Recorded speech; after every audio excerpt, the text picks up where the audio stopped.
Pet obeyed in anime, part 1. So recently I started watching a show called The Eminence in Shadow, and I was really enjoying this show until I got to episode 10. And this show kind of came out of left field for me because I've been really enjoying it up to now.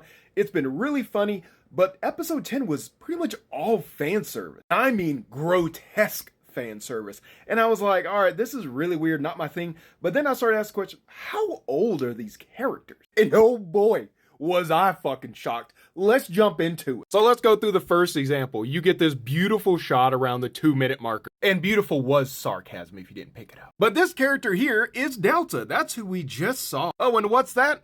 Yeah, she's 15. So our next example is this whole sequence right here. This is Epsilon.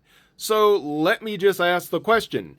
How old do you think she is? This is the least horrendous one at 17. Still not great. Now let's go ahead and look at Beta. We get this crotch shot for no reason. And how old is Beta? Oh, wait, 15. Oh, and immediately after this sequence, we got the two characters we just discussed in a boob bouncing off.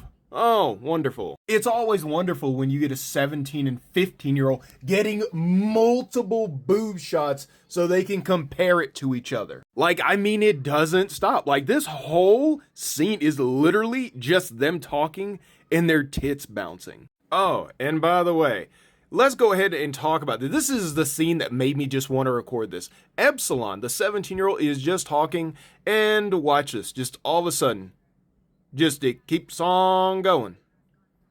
That's all this is. Oh, and it keeps on just randomly just defying gravity. And of course, we can't have a first episode without our obligatory sexual assault scene, can we? But now let's talk about Alpha. This is episode 2. You see this real fan servicey shot here? So now, how old do you think Alpha is? Some of you might want to say 15 maybe? Nah, too old. 14? Nah, still too old. During that, she's between 10 and 13, and she's currently in the story 15. This show is basically just gooning for minors in the shadows. The eminence of P. Diddy. But as always, if you want to see some media that doesn't sexualize children, go ahead and read my manga, Night of Slaughter, where I don't sexualize children. And surprisingly, it's not that hard.